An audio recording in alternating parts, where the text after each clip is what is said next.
Hey there, welcome to another episode of Coffee Solo on this Saturday, April 18th. We are recording at 10:06 a.m. Pacific Daylight Time here in Greater Vegas, making this episode 2026-04-1801. The title today, the topic to get started with is Federalish. Federalish.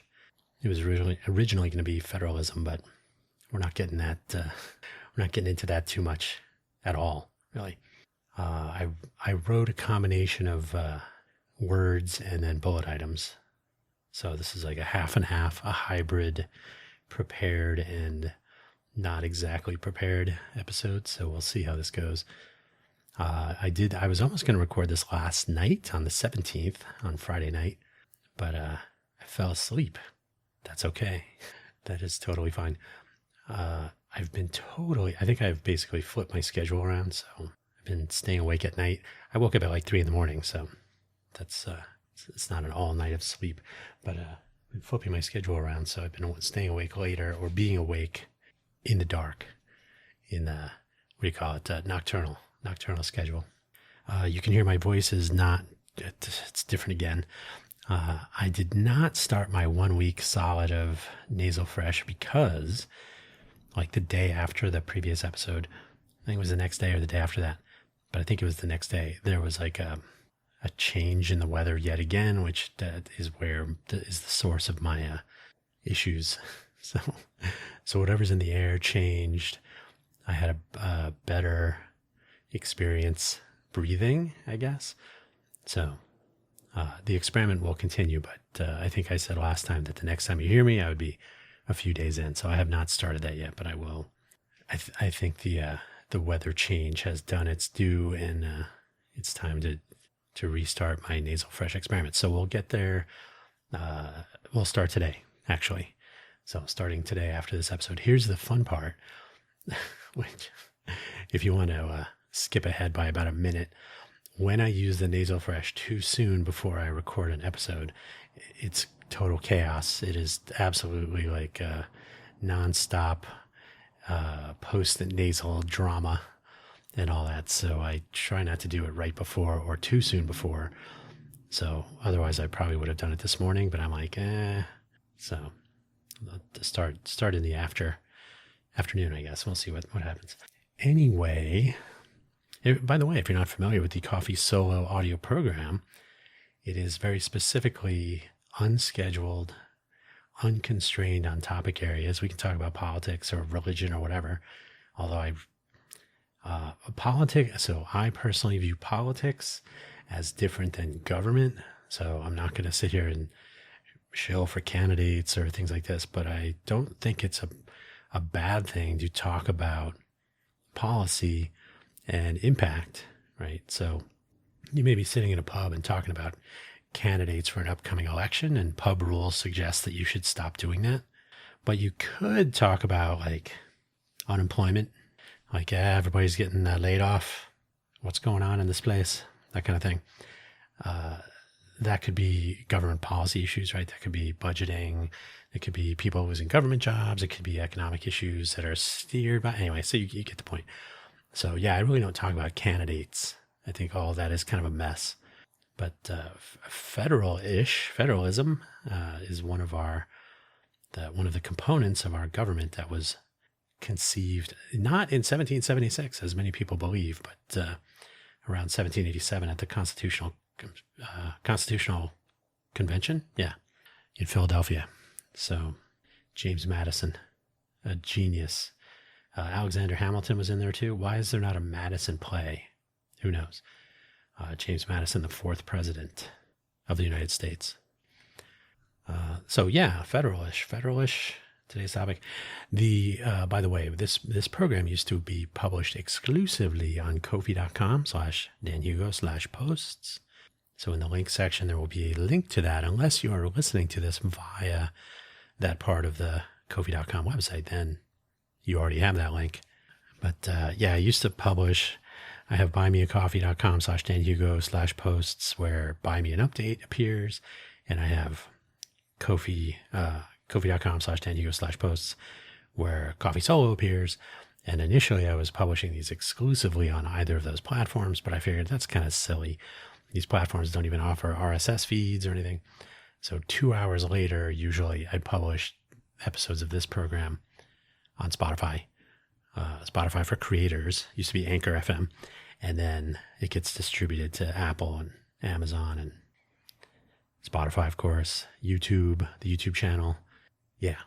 So that's actually, there's not a YouTube channel for Coffee Solo. That's just published under my own Dan Hugo name. I got to be honest, nobody really listens on YouTube, so that's fine. YouTube as a podcast platform is tricky because unless you are paying for some tier of YouTube Premium or Pro or whatever, you cannot listen to audio when you're on your mobile device if your screen dims, right? Power saving. So you cannot listen to audio at the same time if your phone. So if you're at the gym on this treadmill or whatever, and you're listening via YouTube, you cannot listen to audio while the screen goes dark. So right there, it's kind of a non-starter. But you can download the videos from YouTube if you really want to. It's a single frame video. I'm thinking about, for all of my programs, adding like audio bars. So like a little bouncing display like you see on a stereo, the FFT level indicators for frequency bands, right? So I might do that, or I was actually thinking it'd be kind of funny to do some AI generated stuff or try to find some relevant photos and make a slideshow or something. But either way, I'm considering doing the audio bars for previous episodes. So I would just re-upload them. So I'm thinking about it, not sure. But, cause like I listened to Keith Olbermann. He publishes on YouTube, among other places. So, and strangely, he publishes via Spotify. Actually, he publishes, I think iHeartRadio sponsors him, or he has some deal with them for advertising or something. So I think he publishes on iHeartRadio first, but it appears on Spotify. And then 2 hours later, I don't know why 2 hours is a magic number. 2 hours later, his stuff appears on YouTube. And so I think they add the audio bars to that. I mean, they do. I know they do that, but I think maybe that's why they delay it, because I believe he records the programs in the evenings and then they produce them and post them and whatnot. I don't know. I've never actually talked to him. I don't know what he does, but so I'll watch that on my computer, basically. I have a little tablet actually under my monitor to watch YouTube and whatnot, movies while I'm working, or so I can work while I'm watching movies. And, so it's interesting. He's got an animation background, so it's not just a single frame upload. So they actually do some production. And he has different intros and whatnot. So it's like a minimalist audio only program with some sort of distraction in video form. The single frame videos are not totally awesome, I guess. They're functional, but I'm sure some people say, oh, it's just a single frame. So I don't get any traffic for this program. I actually get traffic for FFS Talk. I don't have any followers, though. I don't really promote the channel. I really wanted to do the YouTube thing so I could become familiar with the publication workflow there. Like how do you automate publishing a video and all that stuff. It turns out YouTube kind of is not wonderful for that kind of stuff. So such is life. Anyway, hopefully wherever you found this audio program, you were able to locate the episode description, wherever that might be. Within, you will find the show notes, including a brief summary, which I'll read to you. The links for today's episode. I'm really on the fence about providing links for like articles and other references. If I start referring to things that are extremely contemporaneous, like I sort of do today, I'm like, do people really care though? You're inundated with news. That's one of the reasons I'm going to bring this up today. There's just so much of a fire hose of everybody covering everything. And I'm sort of disappointed in the way that's unfolding, but we'll get to that. So I don't know if you're not going to click on links anyway. You're reading this as maybe you're going to sleep if you're listening at all. Anybody at all? I can't remember. That's from a movie, right? Anybody out there? Anybody at all? Anyway, the summary of today's episode. My previous episode was basically correct with regard to my looking back in time at the formation of our novel system of government and a few other things. So we'll get into what that means. For links, I already mentioned the Ko-fi.com link. I did sign up for Buy Me a Coffee and Ko-fi 5 years ago, so they've been around for a while. So I figured I'll use them. I don't know if people are totally into these platforms. You don't have to spend any money, and certainly people take that to heart because I don't really make any money from any of this that I'm doing. But it's receipts, getting the word out, and it's part of my ramp up to the other program I'm going to do, which I believe will have video, hence the YouTube stuff. But we'll see. We'll see what I actually settle on doing. The Coffee Solo and Buy Me an Update episodes have a homepage in my vanity site, danhugo.com. I was going to make it a point, and I still might, to make this weekend my kickoff hackathon weekend, so I could actually say, you know what, I'm going to redesign the websites for all of my programs so that they actually look nice. They're like ugly and partially done. I really wanted to move to not Spotify player, so I can have just a normal HTML5 player. So we'll see how that goes. Excuse me. I literally have not eaten today, but I'm having some sort of burp thing going on, so who knows. So yeah, Coffee Solo and Buy Me an Update appear on my vanity site, but also in the usual places. So if you visit my profile page, linking everything, if you go to buymeacoffee.com/danhugo, don't worry about spending any money. You will find links to all of my programs where in various places where you may find them, and you can go from there. So today's episode, you can hear how my voice drops out. Today's episode, no, you'll hear it. It just drops out every once in a while. It's purely somewhere between my nose and my pharynx, somewhere in there. Something is going awry. It's just the way it is. So today we will first begin with the topic of the title. Recall last episode, if you happen to have listened, wherein I forgot the words mid-sentences regarding federalism. I think I did spell it out correctly, though. The Senate, basically the Senate. So the Federalist Papers are the people for a couple of people, James Madison and Alexander Hamilton being prominent among the population of authors. But the Federalist Papers were basically, why is federalism a good idea? Or basically, why is our Constitution a good idea? And federalism, nationalism, the hybrid, the Democratic Republic, all of these things were novel notions. So they were selling it to people like, why is this a good idea? So states' rights was a big thing back then, and that's also important today, which I'll touch on in a moment. But so the states, the nation states that were the 13 colonies, they each became sort of sovereign little countries, if you will. So there is a parallel with the EU, which I'll touch on, the European Union. That's next bullet item.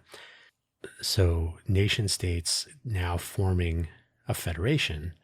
Did they want to form? So the question was, do we want to be part of a single nation, a single country, like one government, and then everything else would be like provinces or something, so you'd almost have like province governors or things like this. Or do we want to remain independent nation states? And then the Articles of Confederation were proof that a weak top government, federal government, confederated government, was not ideal. So it was about striking a more functional compromise. The two houses of Congress, the fact that the Senate is selected by the state legislatures at the time was a federalist notion, right? So we're giving power to the states, but the House of Representatives represents the people, which is more of a national approach. So you're saying the people of the country place their representatives, not the legislatures of the state. Now, when you look at it today, first of all, the Senate is now voted on ballots instead of by the legislature. But the legislature of the state would presumably also be voted on by the people. So you're just adding a filter. Anyway, so I just thought that was interesting in the context of today. The people, rather than the nation states, in so many words, are doing the House, and there are some other aspects where people are in power now. So the selection of the president and the root of the unitary executive theory, which is a very bad one. Hopefully people are seeing that. Some people are not. They put a lot of work in back then, the so-called founders, the founders, okay, people will do the founding fathers thing. That just sounds, that's a little archaic. But they put a lot of work into making sure that you didn't end up with all power located in the hands of one person. They were done with the monarchy. They were really not happy with England, the United Kingdom. Was it the United Kingdom back then? That's another question, I guess. But they were not happy. King George was not their favorite person. So after they won the Revolutionary War, to get away from that, the last thing they would want to do was re-implement some sort of monarchy or authoritarian power. And we kind of are running on the edge of that right now, which is why the whole notion of federalism, or the basis of our federal, or really hybrid government, right? Some properties of a federal government, some properties of national government.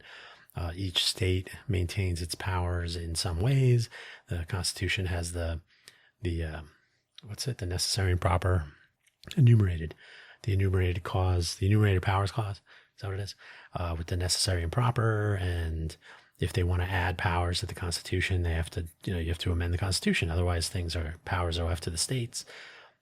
So the states are explicitly empowered, except where the Constitution has given some of these powers to the federal government. And, there's a list of things like forming treaties. It makes no sense to have California develop a treaty with China where the U.S. has a different treaty, right? So it's a unified front with federal government, military, defending borders, and all that stuff. But it's interesting. The whole reason I brought this up was because I've been thinking about how all of this has evolved or devolved over the last, some would say the last year. No, if everything was fine before, then it would take longer than a year. So it really has taken more than a decade. Certain things like, I think when the Patriot Act was signed, that was definitely a problem. It was born of paranoia, of course. When people are afraid, they will agree to anything. And so the Patriot Act, as a result of the attacks on the World Trade Center and the Pentagon on 9/11, the Clinton really did this, but George H.W. Bush, when he went into the Gulf War for, Operation Desert Shield, became Operation Desert Storm, and the Gulf War ensued, and it was because Iraq had invaded Kuwait, and so this was America defending its relationship with Kuwait and attacking Iraq. But at the time, there was the pay-as-you-go notion, and I think I touched on this in the last episode. So the pay-as-you-go notion, which made there was sort of fiscal responsibility. When you go to war, you have to take some things out of the budget to pay for the war. Now, we've gone so far away from that. That's how our national debt has gone from $7 trillion at the time. So 1990-ish, right in there. I'm not looking at a chart right now, but somewhere in there, I think it was $7 trillion, and now it's going to be $40 trillion. That is insurmountable because Clinton and Bush 43, and so George W. Bush definitely dropped a ton of money, and everybody since, Obama. Now we have Trump asking for double the budget of the Pentagon, 1.5 trillion instead of 750 billion. And don't forget the Pentagon has been unauditable. So I think they said there was 7 trillion missing. And that was in the Rumsfeld days, so that was a while ago. Donald Rumsfeld. What's up with the Donalds causing trouble? So I find it interesting now as I watch all this stuff, because the states' rights question has never been more important. And there are people that still today argue, wow, okay, it's not really a democratic republic, or it's not a democracy, or it is a democratic republic. If you actually look through the actual contemporaneous, now I'm not a fan of reviewing like diary entries and whatnot, but if you're going to publish a kind of a how-to, or this is what we're thinking, publish it for the world to read. That's a little bit more important. But the Constitution as written, that's the document. Like, nobody signed the federal papers as part of the Constitution. That's not how that works. So the take home is that they put a lot of thought into whether it should be a republic or whether it should be a democracy, or now it's a combination of both. And that actually is important. So it's important to understand all these things, and they can't get thrown around or ignored. I would question now whether people that are in Congress on either house are aware of some of these things, aware of how they work, how it's supposed to work. Clearly, the notion that the Republican Party has handed over basically the rubber stamp problem, but there's so much animosity between the two main parties, and then there's so much capitulation. Like they don't even fight back, and they essentially say out loud that we do what the president wants, and that is explicitly not how it's supposed to work. And then the whole notion of the co-equal branches of government is also a misnomer of sorts, because the Congress quite literally represents a combination of the people and the states, and is supposed to create laws. They have the purse, right? So they have the money to power things. And the president is the executive. So if you look at a board of directors, a board of governance of some sort of an entity, the corporation, they make decisions. They can hire and fire the president. So the hiring part is left to a national election. No, national election, not a federal election. A national election to elect the president, but really, it's election of delegates. So in a sense, it is more of a federal election because you're electing delegates from the states. It's still a national election, but the fact that you're electing these separate representatives to go to cast ballots on your behalf, that's the republic part. But it's sort of, and the voting is based on the states. So that part is federal, right? So the elections are federal, but the voting is national, I guess you could say. I don't want to start confusing myself again, but the take home is that these are things they put a lot of thought in. Not to say that they were correct, but that people get them so wrong now, especially about the co-equal. They're not co-equal. The president and his executive branch and all the entities that are under the branch, right? The DOJ and the different departments and all that. They're directed by the executive. The executive runs the thing day to day, but the governance belongs to the Congress. Congress passes laws. The president's supposed to execute them. So we technically hire the president, and the Congress has the power to fire with the impeachment process. And of course, that's been so politicized, and with our two political parties refusing to collaborate on anything at this point, unless it's got Epstein in the title. If there was an Epstein impeachment, maybe, I don't know. So yeah, there are a lot. Okay, so I said earlier, if everything was fine, it would have taken longer than a year, but because it has taken longer than a year to reach this point, decades, really, when you think about it, probably Clinton was the beginning of this. I'm not blaming him specifically for the whole thing, but I'm saying once we went off of the pay as you go, and once the president was able to start doing military actions kind of off the radar, he famously bombed I think it was an aspirin factory with some Tomahawk missiles. So not bombed specifically. And then there was what do you call it? Too much drone striking. When I went to Dubai, it was actually when Trump 45 had just been declared the winner of the election. So it was November or whatever that day was. I got into a taxi to go from the hotel to the airport to the hotel. And the driver, who was, I believe, from Jordan, said, "Oh, so Trump won." I'm not going to try to do his accent, but he had a Jordanian accent. That was not expected. And I said, no, it was not. I don't think anybody expected that. And then he was giving me his views, which were not invalid. They were totally reasonable. He said, "Why does America always bomb my country or our countries?" Or he's got family in different countries. America should stay out of the business of other countries. And I thought, that's a reasonable stance, especially when you're on the receiving end of some of those strikes and whatnot. So, yeah, so the Obama administration was the drone bomber in chief or whatever it was. He did a lot of drone action. So a lot of this stuff costs tremendous amounts of money, and it empowers the executive branch to do a lot of things that are supposed to be done by the legislative branch. So there's just been this erosion of the intent of the original structure. So the federalism, nationalism, the democracy, the republic, the democratic republic, the hybrid national federalist, national federal structure, relationship between the individual nation states and the federal government. Just a host of things that we've watched sort of fade away into this notion that we just need one, the unitary executive, if you put it nicely. But the unitary executive is not what was intended. It's not what people signed up for. It's not what's supposed to be happening. And have a vote on it if you want. Amend the Constitution. Do the whole process. That's why they went to the lengths they did to make, and this is noteworthy, they went to such lengths to make the Constitution a flexible and it's a document that can evolve. The fact is it has become too painful to evolve, so people make shortcuts. And it's like, well, it was supposed to be difficult. You can't just go changing the way the government works, as we have seen. You really should not. So we get into trouble.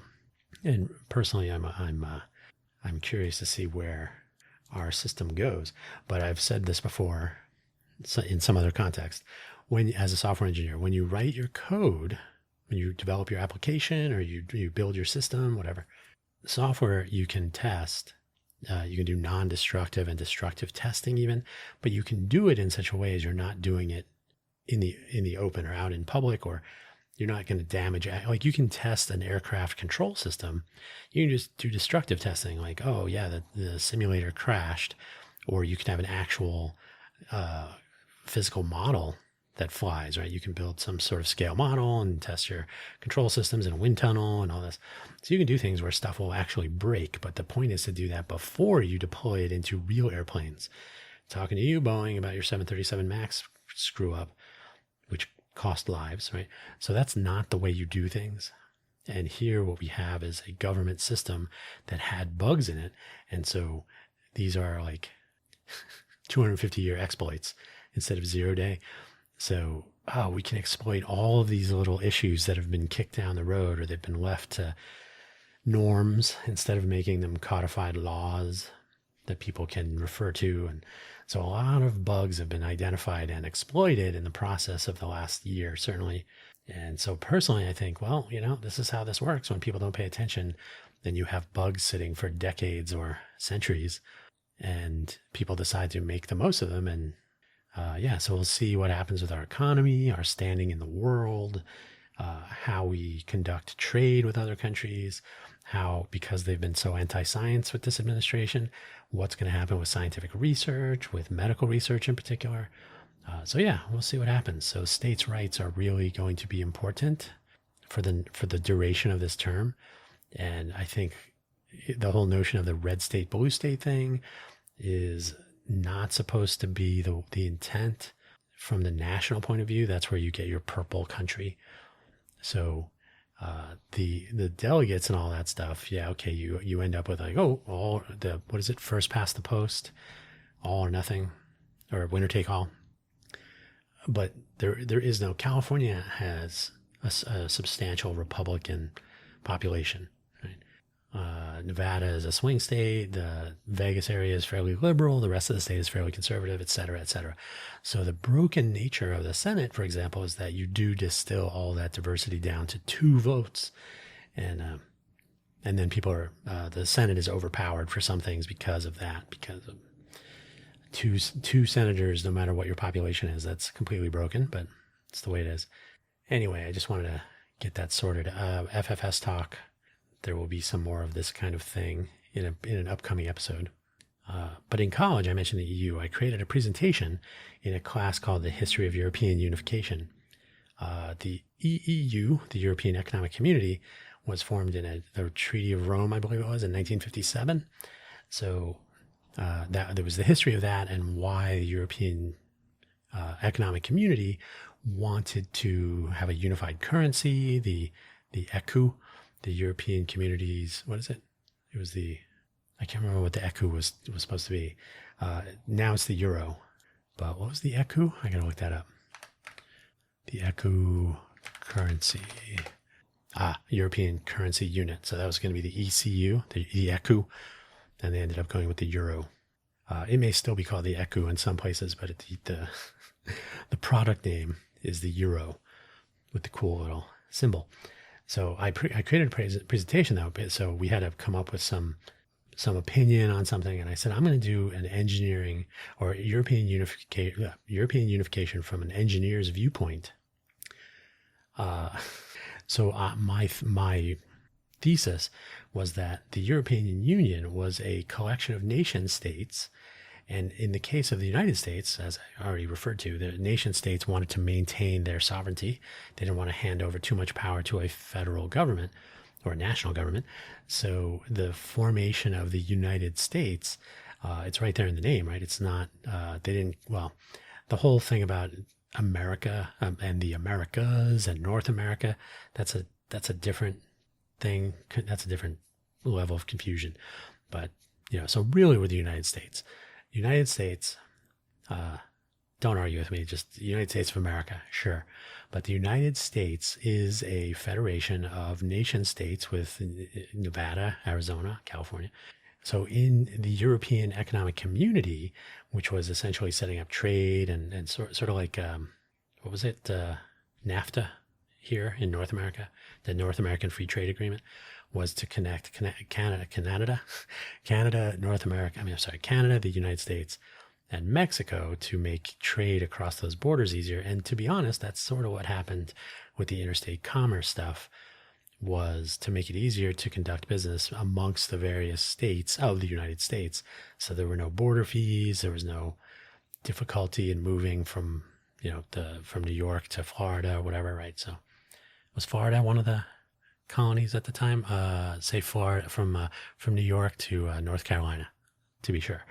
So yeah, was Florida one of the colonies? I should know that. The original colonies. Yeah, I don't think. Yeah, Florida was not in the club initially.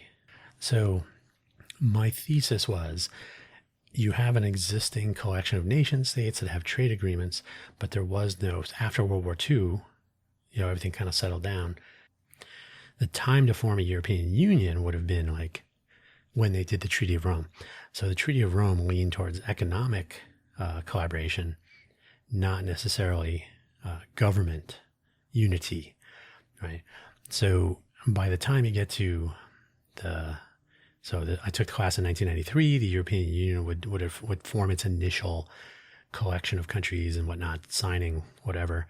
And I believe the first capital or the base of the first European Union was in Maastricht, which I can never say correctly, in Holland, a city I have visited. So who knew? So the European Union had just come together. So my theory was, the thing that brought the United States together was obviously the oppression of England and the Revolutionary War, Declaration of Independence, which was almost 250 years ago. Constitution would come in 1787, of course, Articles of Confederation in there, in the middle.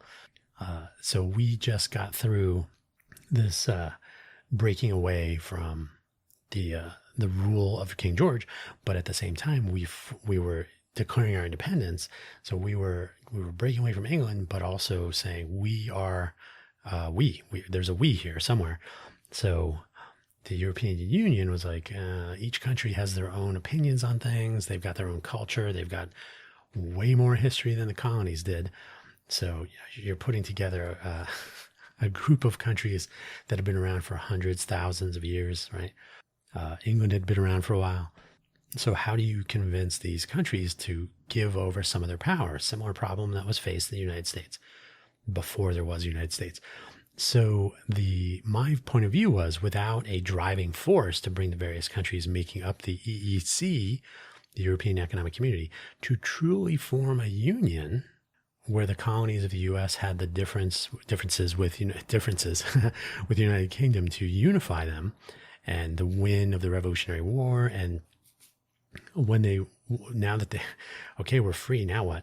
None of the colonies was particularly strong militarily. None of them were particularly strong as in, we'll just do our own thing and not be a part of this club. So there was still a need to work together. So that's why I'm saying after World War II, emerging victorious, but also in need of reconstruction and whatnot. At the time, they were obviously on good terms with the United States. All good things come to an end. But that would have been an interesting time to form the European Union. Instead, you got NATO, which was, despite what people think, was not awful for a variety of reasons. But the colonies in the U.S. had differences with the United Kingdom, of course, and so they were able to unify based on this victory and, we're in this together sort of thing. Declaration of Independence was signed by the colonies, so they were kind of jumping in with both feet, and they could continue that momentum. Well, look where we are today. The European Union is actually coming together because they have a common enemy. I don't know if that's Europe or, I don't know if that's Russia or the United States, but it's pushing them to say maybe NATO was not enough, or maybe the new direction forward is us working together as we probably always should have been. They have the Shenzhen. It's not to be confused with a place in China, but Shenzhen with a different spelling in Europe is a community, or a bounded region across a couple of different countries where you can move freely with your passport if you're a visitor, I think it is. But there's still the ability to move through the EU if you are actually a resident of one of the EU countries. This will probably be something that brings the UK back into the EU in some way.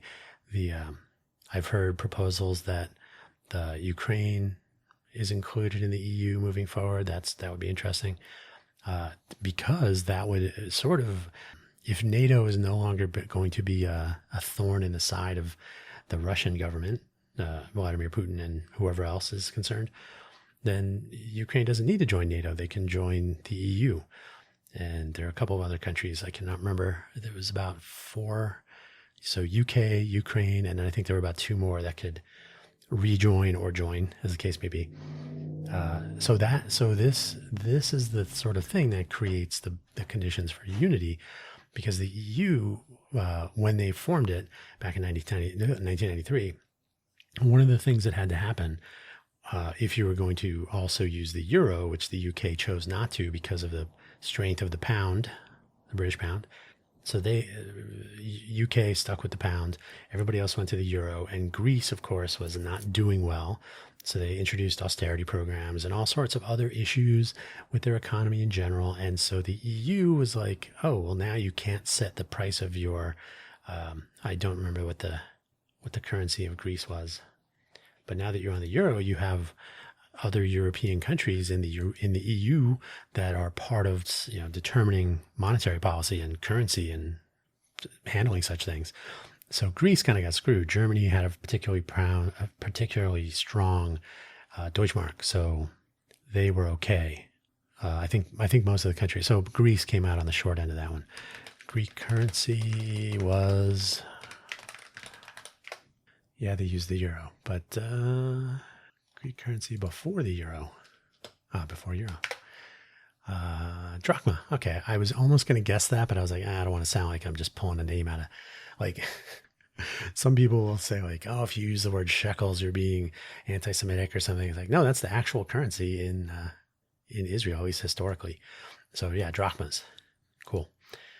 So now they use the euro though, so they kind of got screwed over on that. And I honestly don't know how how the Greek economy is doing right now, but who knows? These are interesting times anyway.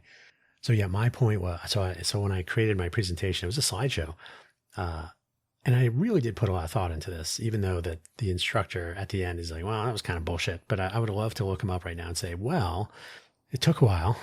It took 30 years, but this is not far off from what I was suggesting. So I had 2 illustrations. I had a bowl, basically a U-shaped cross-section of a bowl with a ball in the middle at the bottom of it. And then I had a pedestal. So I literally took the 2 halves of the cross-section of the bowl, like a valley, and I swapped them so that the top parts of the bowl or valley became the center part of a pedestal, and I put the ball up on the pedestal. So when you push a ball in a bowl or in a valley, the ball may roll up the sides, but then it'll roll back down. So it will settle in a stable position. But if you have the ball on a pedestal, you will have an unstable position. So if you push the ball, it'll fall off. So my contention was, if you have alignment among the members of a union, the reasons we're joining up and the reasons we're doing this and so on. If you have alignment and you have this driving force, we just got through a war, we've won our independence, so there's like that unifying force. So if you combine these sorts of things, they already had the economic issues sort of working. You're much stable if you have that driving force and that unity that built in. So, but because each of these countries had such a history of either fighting with each other or obviously historically, some countries were different countries before, and Italy and France and the UK were different, very different. So yeah, I felt that the European Union would get off to an unstable start because there was no driving and unifying force, and there was nothing to force alignment or I guess you could say like ease the tensions that may have existed where there wasn't alignment. So another illustration I had was like magnetic orientation, like a field line, like what do you call it? Like a vector field with the arrows that were not oriented. So like a little bit of chaos, and like we disagree on that and this and that. But when you have a big win, right? Like the colonies of America they were not perfect. They were not like we all are in on this Constitution idea. But they did say, well, look what we've done. So we're going to have to make sure we don't get invaded or crushed. The UK would certainly love, or England would have loved to have them back some way in the near term. There was some debt to pay to France. There was issues with Canada, making sure we all got along. So anyway, there's a lot of stuff that they had to say, well, we have bigger problems that we need to work together on. The EU is arguably in that position today. So I would argue that what I thought would be essential 30 years ago, 1993, so 33 years ago, what I thought would be essential then is sort of coming to pass. Now, did I know exactly what I was talking about? No, I was presenting an engineer's view of this. So to me, it didn't make sense to have everybody go, no, we're just going to be a union. And even though we don't care for each other, I thought that was going to be problems. And they've had their problems over the decades. So anyway, I just thought that was interesting to watch this unfolding and remembering that when my teacher said this was all bullshit, and I'm like, well, I got a B. So, okay, this is really rubbing me the wrong way. Enough government for now. YouTube is, as expected, getting thick with AI slop. Like, it's getting to be ridiculous. And now they're just copying humans. They're creating artificial avatars, and then they have speaking, or even easier, they'll just do an audio track that's completely synthetic. The first one I came across of these was where it was legitimately effort. Was a Feynman channel, and it's all AI generated. So they cloned his voice, and they probably have it reading out of some of his books or whatever. Or who knows what it is. So I was listening to for a few minutes, and I was like, this sounds robotic. And then luckily they do in the description of a channel, they'll say like, this is not affiliated, this is a fan channel or whatever. I don't know if that's universally true, if people actually own up to it. I have no idea if YouTube is actually looking to filter those or to flag them or to make it more obvious. There's a tremendous amount of slop though, and it's only getting worse. So this is really frustrating. Was it yesterday or day before? Because now I just say don't suggest this channel and all that. Heather Cox Richardson, famous history professor and all around YouTube history live streamer. She's very interesting. I think she's very professional. She quote unquote stays in her lane. Like, she will say, oh, that's not really an area of which I'm versed, so I can offer my own personal opinion, but not one based in my academic background and expertise and all that. And you're like, okay, more people should do that. But I saw this video and I was like, what is going on here? It's like on a weird background. 20 seconds in, you're like, oh, this is some contraption that somebody has taken, probably her voice, and then they've animated her.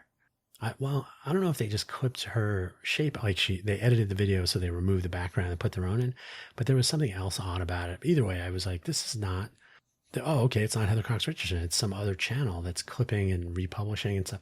That's the thing that I find alarming, is that YouTube is not policing this at all.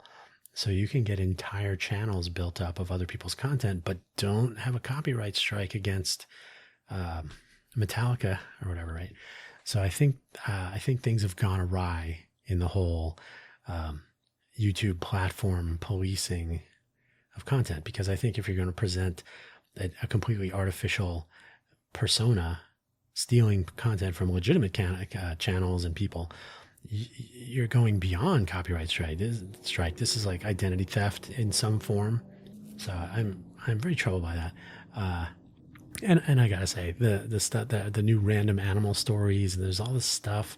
Once you click on one, oh, what's this 200-pound Mastiff saves a, now you get how many 200-pound dogs have been returned to a shelter exactly 3 times, and then they're adopted that one last time, and then the dog saves the life of a toddler somehow, right? That story, I've heard it 3 times, and I'm like, okay, I don't believe any of these. The answer is there's a lot. There's a very, very large number of these stories, apparently. And they're all AI speakers, and they're a collection of video clips that are not even the same dog. So if you're actually paying attention and you watch, so first of all, you'll never get that time back. But second of all, you'll start to see, wait a minute, that's a brown dog, and then the other one was black. What's going on here? And then I just saw this thing. A video creator, his name is Gen. I think he pronounced it Gen. Private equity taking over the more popular channels and destroying their quality. And I saw amongst the list, so Veritasium was acquired like 2003, I'm sorry, 23, I think. And then he announced it in 2025. So that was pointed out like, yes, he announced that he was acquired by a private equity company, but it was a while. It was a while after it actually happened. Fireship, which I'm totally bummed by. That used to be a fun, snarky, if you're a software nerd, he would do like 100 seconds on something, learn everything you need to know about OpenAI in 20 seconds or 100 seconds. And that channel has become kind of garbage, acquired by private equity. So private equity companies are buying up large swaths of popular channels. Food Theory, Film Theory, Game Theory, Matt Pat, and I can't remember his wife's name, Steph, is it? They were, okay, first of all, they were probably worth stepping back legitimately because they were doing a lot of stuff, and okay, fine. But what they did not say is, so we're selling the company.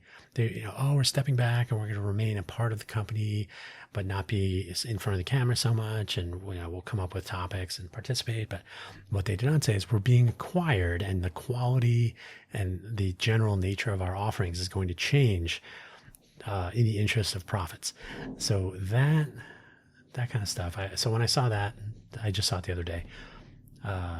If you search for Gen, it'll be out there. It looks like a hand with some logos dangling from the fingers, and Veritasium and Fireship are 2 of them, I think. Gen. And it was a well-produced episode, so it seems reasonable. He made some jokes about like, well, as far as you know, I'm still independent. So good times. The illusion that old school journalism is going to be replaced by so-called new media is a problem, though, which leads me to my next item. The new media thing, this appears to be running, so I've written this out, be running parallel to the AI jobs thing. AI is going to take all the jobs, and new media is going to force the end of mainstream, commercial, corporate, long-standing traditional media. That is, so AI is going to replace work, and which I'm actually finding less and less credible the more you look into what's really happening. I don't mean that as a conspiracy theory. I mean actual programmers versus the work that AI is attempting to, quote, replace. That's where some executive goes, oh, we can just replace people with AI, right? And when they try it, they start to say, oh, well, you can replace them, but you're also replacing the outcomes with something far less functional, worthy, valuable, useful. So I think this is a lesson that will be learned over the next year or two. The AI bubble may pop, or may, some of it might. Probably Google and infrastructure companies, Google, AWS, Microsoft, they can continue to work in this space. I think OpenAI went way out over their skis. And I think I just saw today the Anthropic stuff with Mythos being too dangerous to release. I was reminded in this editorial that, yeah, when the Anthropic guy, totally spacing on his name, CEO of Anthropic, when he was working at OpenAI GPT-2 was too dangerous to release. So yeah, that's a marketing play. I'm not saying it's not good, but I am saying that they just go, so Dario Amodei.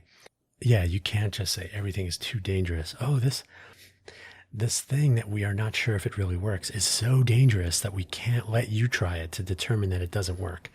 So it might work. It might.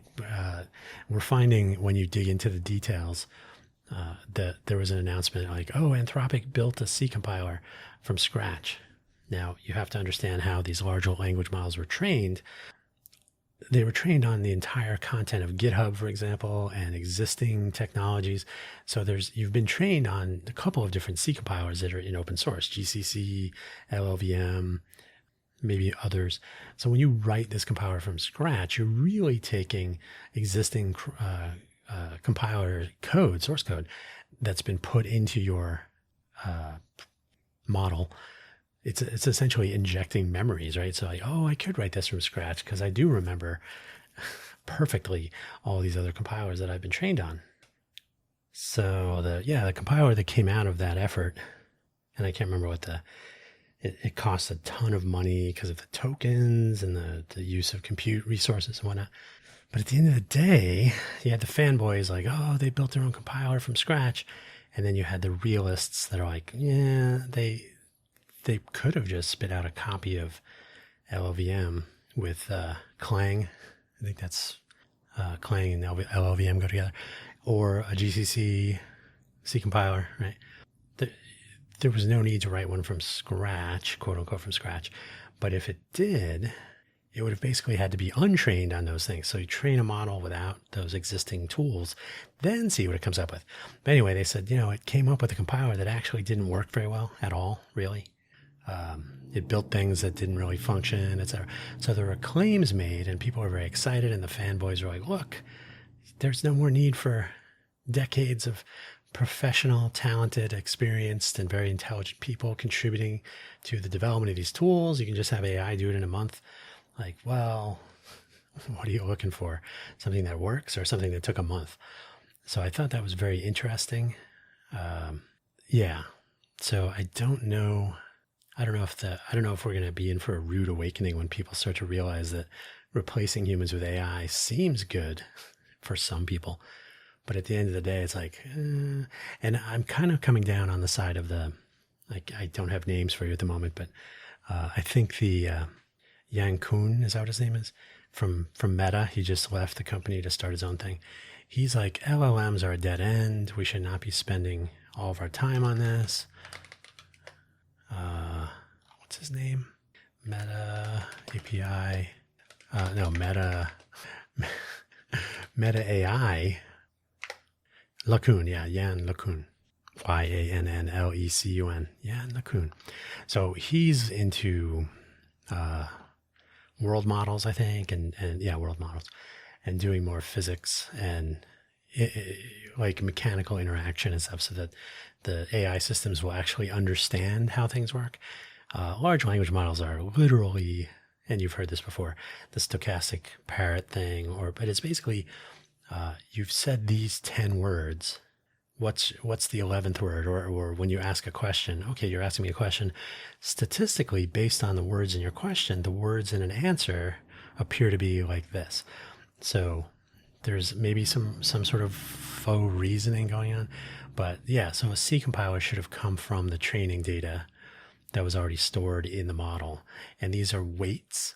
So if you ever look up neural nets, you got your input layer, your output layer. In the middle, there's the hidden layer, and it's all these different nodes that are all attached to different other nodes, and they have weights on them. So as you put something in, it gets broken down into little chunks, little bits, tokens, whatever. And then the tokens will be analyzed, and the transformer will analyze the input. And you say, oh, okay, so given this collection of tokens, with these weights, what is the most likely output? And they have these vectors. So given an input token and another input token, and the resulting vector will probably result in this output vector, and you'll get a response. So there's no humanity. It's only apathetic and so on. So, and was it yesterday or today? There was one commentary was like, you're not going to find an AI model that cares in the slightest if your product works, if it looks nice. They're not going to stay late on the weekend and try to fix those bugs, right? They're a completely different thing. So when you replace humans, and this is going to go for customer service interactions, it's going to be 100% artificial, completely apathetic, and it'll be an interesting thing. It'll be like probably would come close to like trying to date using dating apps. Like, is any of this real? I don't use those things. It's awful. So the new media thing, it appears to be running in parallel to AI jobs. Like I said, where does the money come from to buy the things that the AI is making when people are replaced, right? Hey, you can, and I heard this like 10 years ago. Somebody was saying, oh, we're working on these robotic developments and this AI stuff, and eventually people are not going to have to work anymore. And you're like, well, so are you going to fill factories with AI robots, and then who's going to buy the things they're building? There's going to be no money, nobody working, right? And there's this, I think it's like a rich mindset. Like, oh, but I have plenty of money. What's the problem? Elon Musk yesterday tweeted, X'd, whatever, like, oh, the government should pay universal high income to everyone because robots and AI are going to make manufacturing like essentially free, and there will be no inflation and whatever. So he's got this fantasy notion, but like, well, where does the government get the money to pay? Because people are not going to be paid to work. So there's going to be no taxation. So where's the government getting money from? And the other interesting thing is other countries will not do this. You're going to have a global economy where some will choose to go with like dark factories as they have in China. They don't even have the lights on because there's no humans in them. And then there's going to be other places where people are still, they have cottage businesses, they have small companies. Like, how are you going to go to a restaurant? Like, where are you going to get people to work in a restaurant? I'm doing my art now. So I just think this is kind of broken. But new media assumes that, NBC, CBS, well, CBS kind of toast, but the legacy news channels, the entire notion of investigative journalism, the way these things have worked about gathering knowledge and crafting a report with bias, of course. There's no getting away from that. That's how humans are. But LLMs are lousy with bias too, so you don't get away from that with AI in its present form. But so if new media does crush old school legacy media, like, oh, we don't need Fox News anymore, we can just watch Joe Rogan and Tim Dillon. Okay, if comedians are a problem, that's a different thing. I love comedians, but they should not be considered an authority on things. And I think the good comedians agree with that. But if new media crushes old school legacy media, how will journalists be paid? So where will the information come from that people report on? Because you're already seeing people not using investigative journalism or legitimate reporting or actual accountability in making up these things that they report on. Hey, we're a news station now. We have a YouTube channel and some free time, so now we're journalists.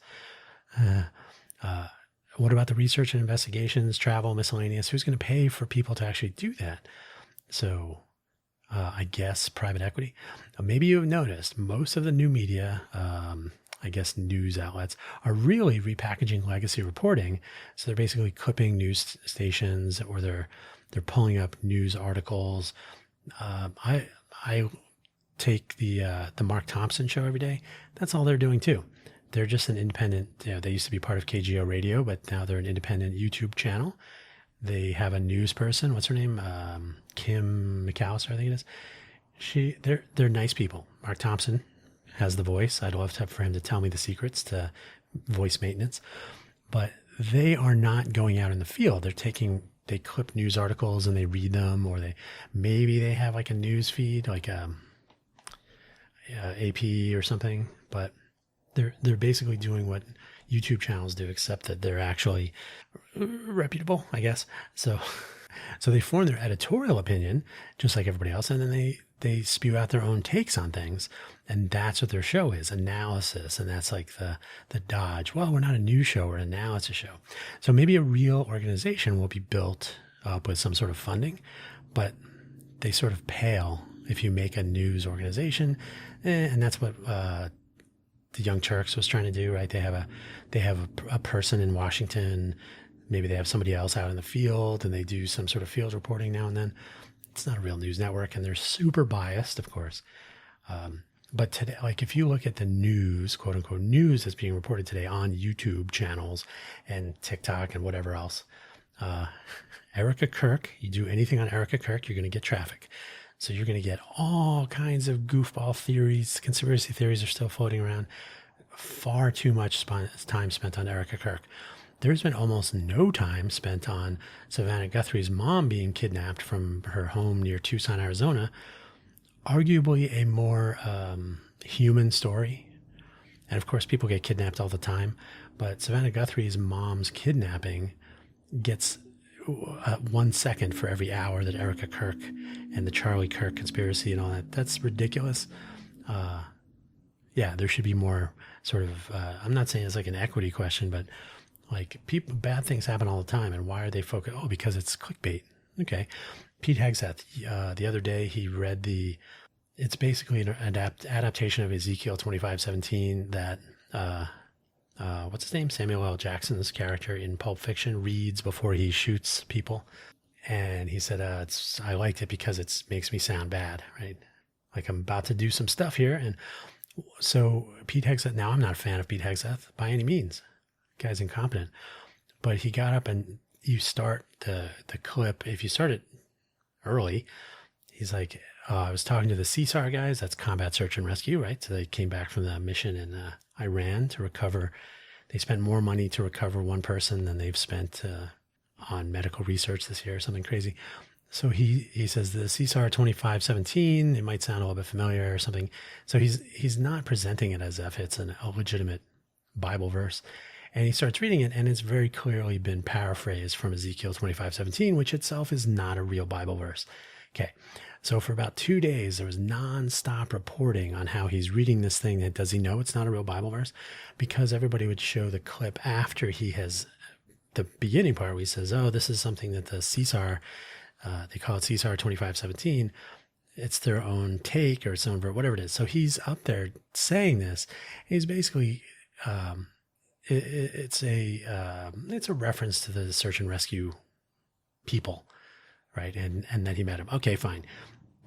Again, not a Pete Hegseth fan, but there are so many things that you can report on that are not this, but 2 days of nonstop kind of, well, Pete Hegseth's making up Bible verses now. Completely ridiculous. But because it's in the context of the president and the Pope now having a fight, like how often were you thinking that was going to be a thing in years past? But so of course it gets news, but the way it becomes news is YouTubers clipping off the beginning of the clip that says, because why? Because they're getting their news from YouTube clips, not from original sources, primary sources. So, oh, look, here's a video clip of him reading this as if it's a Bible verse. Now, Pete Hegseth has been doing Bible verse and prayer meetings and whatnot. And so he kind of set himself up to be misreported by this. Loads of problems, but as I always say this, there is so much real bad stuff going on. You don't have to misreport bad stuff because it undermines the effort to be honest and truthful and trustworthy, which are essential elements of being any sort of a news outlet. So I think that's hugely problematic. If you mention the Epstein files, of course, you get out all kinds of attention and you open up a new can of worms. Thank you, Melania. Although the Epstein files is a giant, never going away anytime soon controversy, and laws are being broken by not publishing them. And, you know, the more we learn, the more we're like, this is not good. Of course, the big loser in the Epstein files is former Prince Andrew, now Andrew, what is it? House Batten, something, and now he's getting more stuff taken away from him. So good. congressional intrigue and corruption and such, that's going to get some news, but it's always going to be highly opinionated. And there's going to be, well, everybody thought he was going to be the governor for Swalwell, and then the other guy, I can never remember his name. There's so much anecdotal reporting. There's no timeline presented. There's no cause and effect. There's no what actually happened in Congress. Were they going to be censured before they resigned? What was happening there? And what this is part of a larger problem. Like, did people already know about this?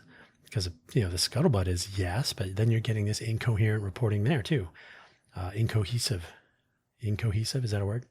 So the reporting infrastructure is incoherent, and then the reporting messaging of what they actually talk about and how they present it, completely incoherent. Venezuela, Cuba, other excursions. Nobody really did enough work on that, but incursion is the word. But whatever, excursions, sure.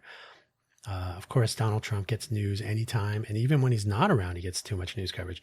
But this is all based on other people reporting. So YouTubers are clipping news, and they're pulling written word from the Atlantic or from the Wall Street Journal or the Washington Post or the New York Post. What is it? Mediaite. There's tons of online news reporting in written form, so you can pull these and build up an entire episode of your YouTube channel for the day, talking about what you just read or heard some other YouTubers say. So that's kind of ridiculous. And then any random stuff. My least favorite is the infighting between YouTubers when they have beef with each other, and they Destiny and what's his name, Hassan Piker. I like Hassan Piker. He's definitely got an opinion on things, and he shares it, and he's pretty transparent about it. I don't always agree, but Destiny has his own collection of problems. Gamer name Destiny. I can't remember what his real name is, but the finger pointing and the accusations and the bad mouthing and so on gets a little old. And all of this stuff is basically clipped according to the leanings of the outlet. So if you're a MAGA, you're not going to be into Republicans as much. If you're a progressive, you're not going to appreciate normal centrist or center-leaning Democrats. There's a bunch of ideologically based finger pointing. Now there's the question about anti-Semitism, then the 25th Amendment, and then how's Israel in this? And there's anti-Semitism versus anti-Zionism, and how easily they get confused for the sake of weaponization. Like, that's just scratching the surface of the total chaos, and there's no adult supervision going on, which I'm very troubled by. I guess AI will solve all that. Now, let's change to something more optimistic. Let me think about something more optimistic. I do have a floor badge for NAB, the National Association of Broadcasters.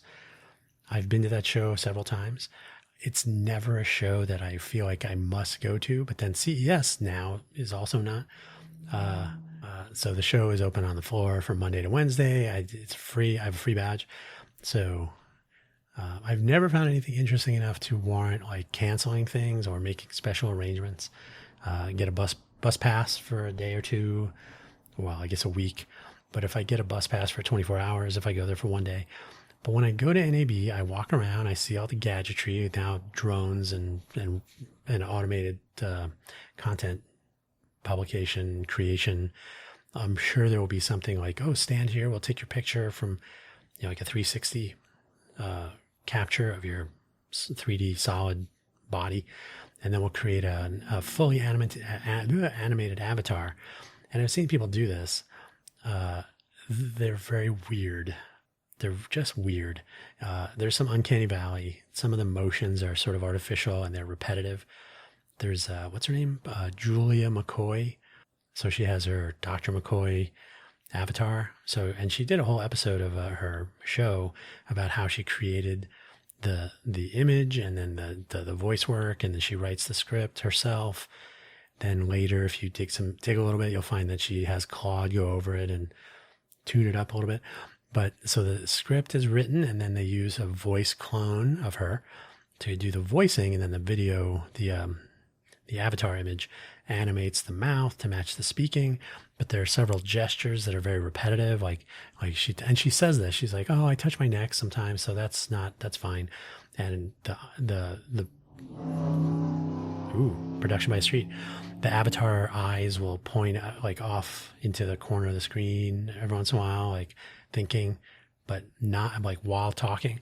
So it's a little bit odd. It's not natural. Total uncanny valley. I'm sure that will be at NAB this year. So the show's gonna be interesting, as many trade shows are here in Vegas, and that is one of the perks about living in Vegas. If I can get a free badge, that's like a day change of scenery, right? But not always actually interesting. I had an opportunity to go to the pizza festival, not for free. I was like, I can get good pizza today. I don't have to travel down to the convention center and deal with that. So yeah, not all the trade shows are fascinating enough to warrant taking the time.